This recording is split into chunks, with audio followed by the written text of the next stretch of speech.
సింహరాశి వారికి ఏప్రిల్ 1, 2, 3, 4 తేదీల్లో ఎస్ అనేటటువంటి వ్యక్తితో మీకు జరిగేది తెలిస్తే మీరు ఖచ్చితంగా షాక్ అవుతారు. సింహరాశి వారికి ఈ వీడియో అనేది 100కు 1000% మీ యొక్క జీవితాన్ని మార్చే ఒక గొప్ప అద్భుతమైన వీడియోగా మీ ముందుకు వచ్చిందండి. ఎందుకంటే ఆ పరమేశ్వరుడే ఈ వీడియోని మీ కంటపడేలా చేశాడు. దీనివల్ల మీ జీవితంలో ఎన్నో రకాల మార్పులు, చేర్పులు మీరు తీసుకోవాల్సినటువంటి నిర్ణయం ఇది. అంటే మీరు చాలా రకాల సమస్యలతో ఈ సింహరాశి వారు గత కొంతకాలంగా చాలా ఇబ్బందులు పడుతున్నారు. అంటే మీకొచ్చినటువంటి సమస్యలు ఎలా ఉంటున్నాయంటే, ఆ సమస్యకు పరిష్కారం అనేది ఏం చెయ్యాలి? ఈ పని చెయ్యాలా? లేకపోతే ఇలా చెయ్యాలా? అని చెప్పేసేసి ఏ నిర్ణయం అనేది తీసుకోలేక చాలా ఇబ్బంది పడుతున్నారు. అలాంటి వాటన్నింటికి సమాధానం అనేది మీకు ఈ వీడియోలో దొరికిద్ది. మీరు ఎప్పటినుంచో వెతుకుతున్నటువంటి ప్రశ్నలకు సమాధానము, జవాబు అనేది ఈ వీడియో ద్వారాగా ఆ పరమేశ్వరుడే మీ కంటపడేలా చేశాడు. ఎందుకంటే మీ ఆయన బిడ్డలైనటువంటి సింహరాశి వారు ఎంత ఇబ్బంది పడుతున్నారో ఒక తండ్రిగా మీ కష్టాన్ని ఆ పరమేశ్వరుడు పైనుంచి అన్నీ చూస్తానే ఉన్నాడండి.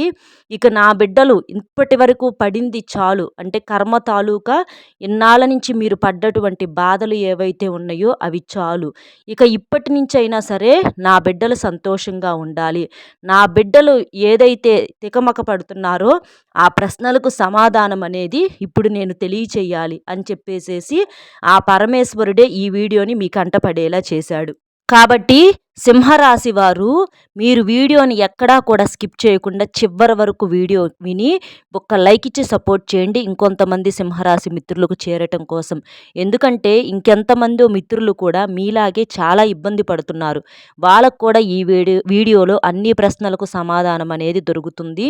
ఆ యొక్క భారాన్ని వాళ్ళ తల మీద నుంచి తీసేసినటువంటి ఆ పుణ్యం అనేది మీకు ఖచ్చితంగా ఏదో ఒక రూపంలో ఆ పరమేశ్వరుడు మీకు అందిస్తాడనమాట. కాబట్టి పూర్తిగా విని ఒక్క లైక్ ఇచ్చి సపోర్ట్ చేయండి. సింహరాశి వారిది రాశి చక్రంలో 5వ రాశి. వీరి రాశికి అధిపతి రవి. అంటే సాక్షాత్తు కనిపించేటటువంటి ప్రత్యక్ష దైవమైనటువంటి ఆ సూర్య భగవానుడే వీళ్ళ రాశికి అధిపతి. నిజంగా చూడండి ఎంతటి అదృష్టం ఉండాలో ఇలా రాశికి అధిపతి సూర్య భగవానుడి పొందాలి అంటే.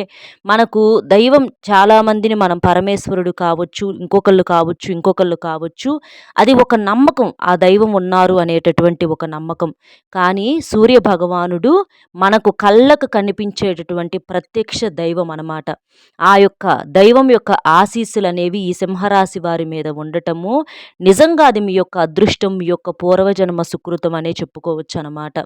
మీరు ఏం చేస్తారంటే సింహరాశి వారు స్త్రీలు కావచ్చు, పురుషులు కావచ్చు, మీరు ఎప్పుడు స్నానం చేస్తే అప్పుడు ఉదయం పూట చక్కగా తూర్పు ముఖంగా నుంచొని సూర్యుడికి 2 చేతులతో నమస్కారం చేయండి.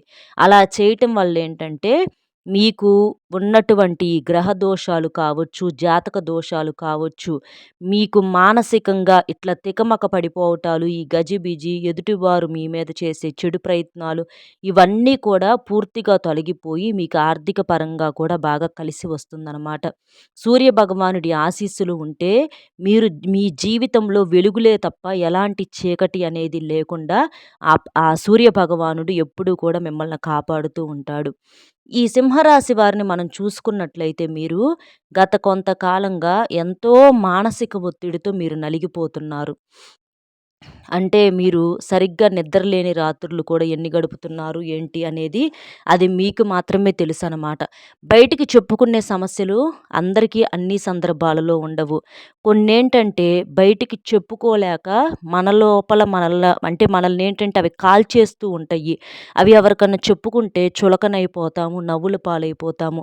అలాగని చెప్పి మనలో ఆ బాధ, ఆ భారం ఏదైతే ఉంటుందో దాన్ని మొయ్యలేక ఎంత అల్లాడిపోతామో, ఎంత నరకం అనుభవిస్తామన్నది అది మన అనుభవించే మనసుకు మాత్రమే తెలుసనమాట. అలాంటి నరకయాతనను మీరు గత కొంతకాలంగా అనుభవిస్తూనే ఉంటున్నారు.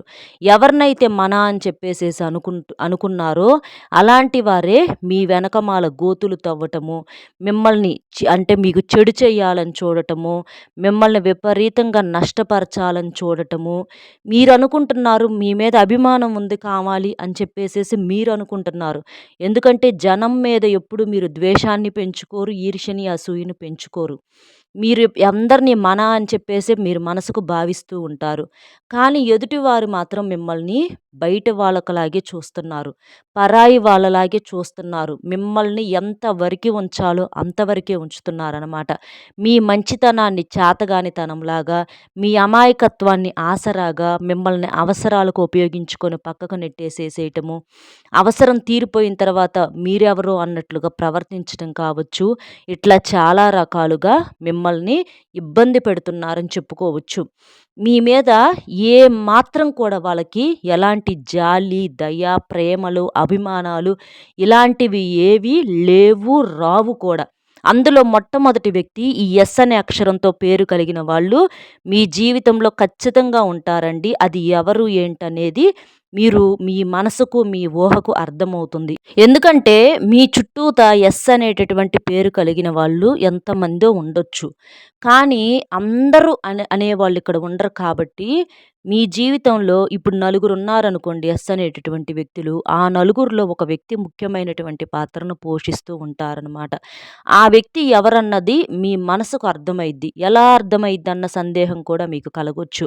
అంటే వాళ్ళ మాట కావచ్చు, వాళ్ళ ప్రవర్తన కావచ్చు, కాస్త తేడాగా ఉండటము, అంటే మీ మీద విపరీతమైనటువంటి ప్రేమ చూపిస్తున్నట్లుగా నటించటము. కానీ ఏదన్నా ఒక కష్టము, ఒక సమస్య వచ్చినప్పుడు, ఆ సమస్యకు పరిష్కారం అనేది మీకు ఇబ్బంది లేకుండా, ఇబ్బంది పడకుండా చెప్పాల్సింది పోయి, మండే అగ్నిలో ఆర్జ్యం పోసినట్లుగా పెంచుతారు. అంటే ఏదన్నా తగువొచ్చిందనుకోండి, ఈ భార్యాభర్తల మధ్య ఏదన్నా గొడవొచ్చినా, ఏమన్నా చేసినా, సరే పోనీలే భార్యాభర్తల మధ్య గొడవలన్న తర్వాత సహజము, సర్దుకుపోవాలి. సరే భార్యే గదా! అంటే అందలే ఒక మాట అనని చెప్పి సముదాయించటము, లేదా భర్తే గదా! అంటే అన్నాడులే అని చెప్పేసి సర్ది చెప్పటము. ఇలాంటివి కాకుండా నిన్నంటే ఎలాగా? అట్లా అనకూడదు. ఊరుకోమాక. అస్సలు నువ్వు తగ్గొద్దు. ఎక్కడ కూడా తగ్గొద్దు.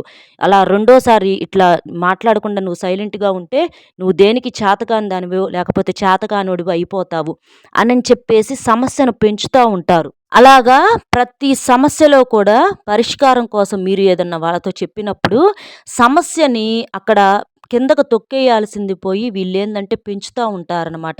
పెరిగే రకంగా సమస్యను పెరిగే రకంగా దానివల్ల మీకు భవిష్యత్తులో నష్టం జరిగేలాగా, ఉన్న బంధాలన్నీ కూడా దూరం అయిపోయేలాగా చివరికేందంటే నలుగురిలో మీరు దేనికి పనికిరాని వాళ్ళకలాగా, దేనికి చేతగాని వాళ్ళలాగా అక్కడ నిలబెట్టాలన్నది వీరి ఉద్దేశం అనమాట. అలా వాళ్ళ మాటలు ఉంటాయి. అలాంటి వాటిని బట్టి మీరు అర్థం చేసుకోవచ్చు. అలా మీ జీవితంలో యెస్ అనేటటువంటి వ్యక్తి పాత్ర అనేది ఉంటది. కాబట్టి ఆ వ్యక్తి ఎవరా? ఏంటా? అన్నది మీరు మీ మనసుతో కళ్ళు మూసుకొని అడిగితే మీ మనసు ఆ యొక్క మనిషిని కనిపెట్టొచ్చనమాట. ఆ ప్రవర్తనను బట్టి మనం చెప్పుకున్న దాని ప్రకారము ఆ ప్రవర్తనను బట్టి మీరు అంచనా అనేది వేసుకోవచ్చనమాట. అలాంటి వ్యక్తులతో మాత్రం మీరు చాలా జాగ్రత్తగా ఉండండి. ఆ వ్యక్తి బయట వాళ్ళా? లేదా బాగా దగ్గర వాళ్ళా? అంటే పూర్తిగా బయట వాళ్ళు అని చెప్పలేమండి. దాదాపుగా మీ బంధువుల్లో కావచ్చు, లేదా మీ రక్త సంబంధికులే కావచ్చు, ఇట్లా మీకు బాగా తెలిసిన వాళ్ళవ్వచ్చు. మీ చుట్టూతా తిరిగేటటువంటి మనుషుల్లోనే ఇలా ఉంటారనమాట.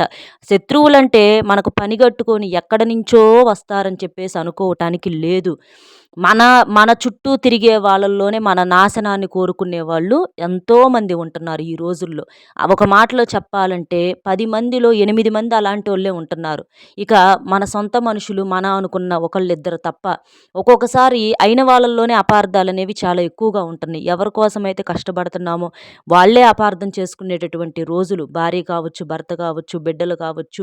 ఒక్కొక్కసారి ఎందుకంటే అట్లా జరుగుతూ ఉంటాయన్నమాట. అంటే మనుషుల బంధాలనేవి ఈ రోజుల్లో అంత బలహీనంగా మారిపోతూ ఉంటున్నాయి. ఒక డబ్బుకో, లేకపోతే ఇంకో సొమ్ముకో, ఇంకొక దానికో ఇచ్చినటువంటి విలువ ఒక మనిషి పడేటటువంటి కష్టానికి, ఆ మనిషి పడుతున్నటువంటి తాపత్రయానికి, ఆ మనసుకు అనేది పూర్తిగా ఇవ్వటం లేదు. ఈ రోజుల్లో సమాజం అనేది అట్లా తయారయ్యింది కాబట్టి, ఈ రోజుల్లో ప్రతి ఒక్కరిలో కూడా కపట ప్రేమలు, అవసరాలకు తగ్గటువంటి ప్రేమలనేవి చాలా ఎక్కువగా ఉంటున్నాయి కాబట్టి, మీరు ఈ విషయంలో జాగ్రత్తగా జాగ్రత్తగా ఉండండి. ఈ యెస్ అనేటటువంటి వ్యక్తితో కాస్త జాగ్రత్తగా ఉండి, మీ యొక్క వ్యక్తిగత విషయాలు ఏవైతే ఉంటాయో వాటిని చెప్పుకోమాకండి. ఈ యెస్ అనే అక్షరం కలిగినటువంటి వ్యక్తే కాదు, ఇంకా మీ జీవితంలో మీ చుట్టుపక్కల ఇలాంటి వాళ్ళు మీకు తారసపడుతూనే ఉంటారనమాట. కాబట్టి అలాంటి వ్యక్తులతో జాగ్రత్తగా ఉండండి. ప్రతి ఒక్కరిని కూడా గుడ్డిగా నమ్మొద్దు. ఎవరికన్నా కష్టం చెప్పుకునే రోజులు కాదు ఇయి. మనసు తేలిక పడుతుంది అని కూడా చెప్పుకునే రోజులు కాదియి. ఎందుకంటే మనసే లేని ఈ మనుషులకి మన మనసులో కష్టాన్ని తీసుకెళ్ళి చెబితే వాళ్ళకి ఏముంటది? ఒకసారి మీరు ఆలోచించండి. వాళ్ళకి వాళ్ళ రక్త సంబంధికులమా? రక్త సంబంధికులకే శ్రద్ధలు లేని రోజులు. అలాంటిది బయట ఎవరికో చెప్పుకుంటే మన మీద వాళ్ళు జాలి పడతారు. లేకపోతే మన సమస్యకు పరిష్కారం చెప్తారా? ఏమి సమాధానం దొరికిద్దని, ఏమి లాభం ఉంటదని ఒక్కసారి మీరు ఆలోచించండి.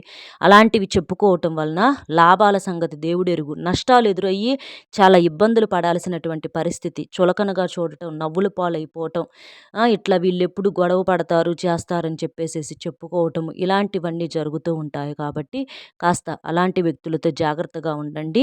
ఇది అందరికీ సంబంధించిందని నేను చెప్పట్లేదండి.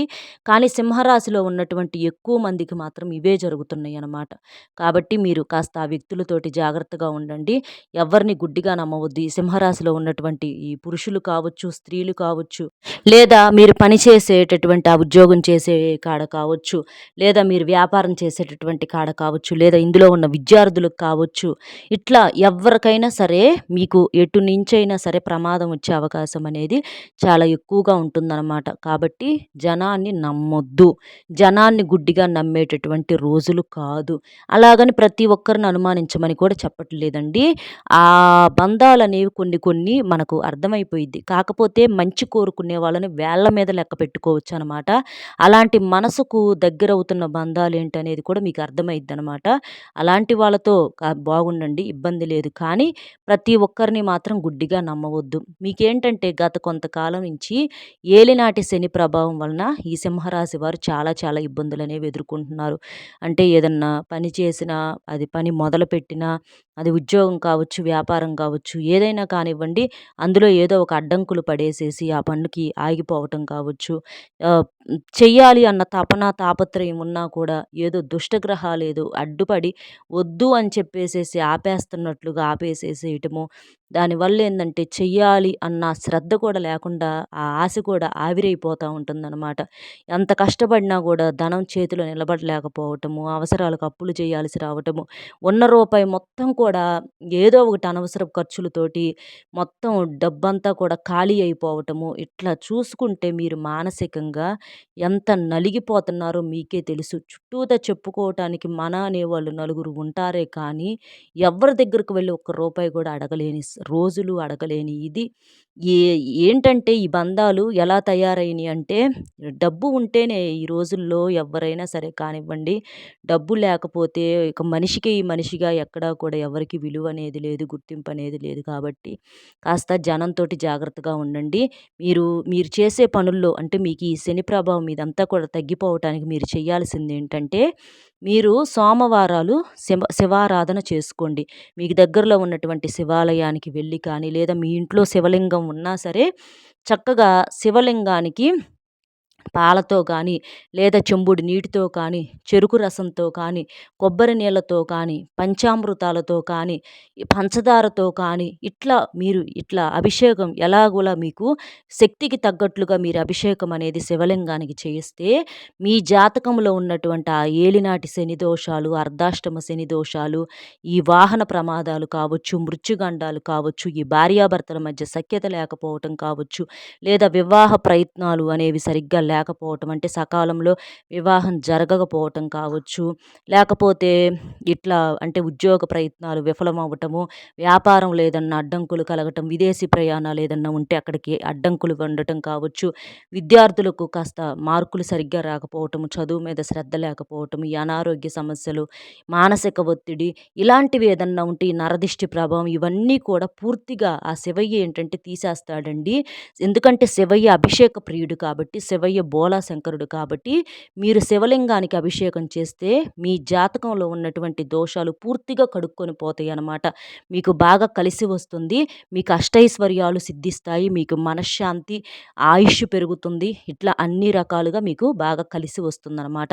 అలాగే శివయ్య దగ్గర ఇంట్లో శివపార్వతుల యొక్క చిత్రపటానికి కూడా చక్కగా గంధము, కుంకుమ పుష్పాలతో, మందార పుష్పాలతో గానీ, లేదా గన్నేరు పుష్పాలతో గానీ, గులాబీ పుష్పాలతో గానీ అలంకరణ చేసేసి ఒక చిన్న బెల్లం ముక్క నైవేద్యంగా పెట్టి ఇంట్లో దీపారాధన చేసుకోండి. అలా చేయటం వల్ల కూడా మీకు బాగా కలిసి వస్తుంది. ఇంకా ఈ సింహరాశి వారు మనం చెప్పుకున్నట్లుగా కనిపించే ప్రత్యక్ష దైవం సూర్యుడు. మీ రాశికి అధిపతి కూడా సూర్యుడే కాబట్టి సూర్యుడికి ప్రతిరోజు కూడా స్నానం చేయగానే లేదా ఉదయం పూట నిద్ర లెగవంగానే తూర్పు ముఖంగా నుంచొని చక్కగా నమస్కారం చేసుకోండి. మీ మనసులో కోరిక చెప్పుకోండి. అయ్యా సూర్య భగవానుడా, ఈ రోజంతా కూడా మాకు మనసును ప్రశాంతంగా ఉంచు. మేము చేసే పనిలో మంచిగా మాకు కలుసుబాటునివ్వు. మాకెలాంటి అడ్డంకులు లేకుండా చెయ్యి అని చెప్పేసేసి చక్కగా నమస్కారం అనేది చేసుకోండి. అలా చేయటం వల్ల కూడా మీకు ఈ గ్రహ దోషాలు, జాతక దోషాలనేవి పూర్తిగా తొలగిపోతాయి.